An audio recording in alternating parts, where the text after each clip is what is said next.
Alright guys, so welcome back sa ating YouTube channel guys. So andito tayo ngayon sa bodega ng Mayapyap kasi may nakita tayo ditong naka-display na Adventure X 150. Ayan. So available yan dito guys sa bodega. Ayan sa dami ng motor na yan. So may nakita tayo ditong Adventure X.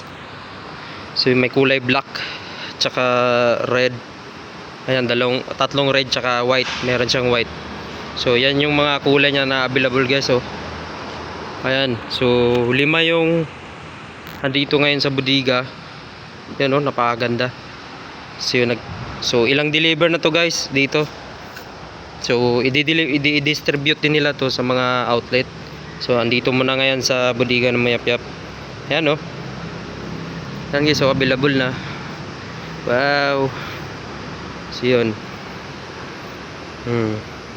So nung isang araw pa dineliver to. Ayun, nung isang araw. Yan napakaganda guys sa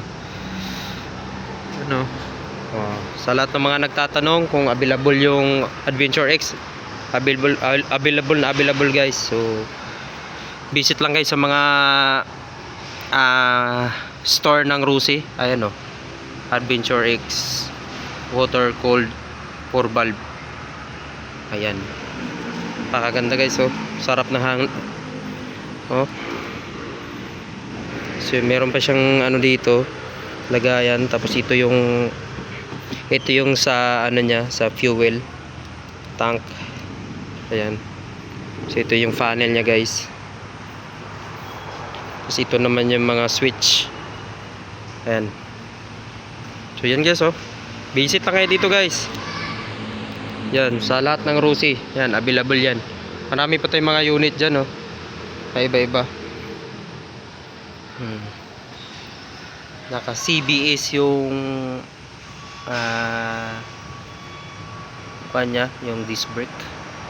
Ayan, ito naman yung ilaw niya guys. Ayan, so napakaganda tignan talaga. Ayan so, dito naman may nakalagay na Rusi dito sa gilid, tapos Euro 4. Di-adjust din yung di-adjust din yung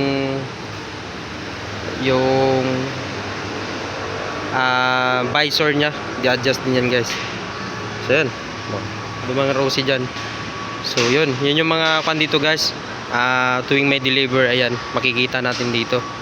Yan, tulad nyan, like nyan. Meron dito mga chariot. Ano?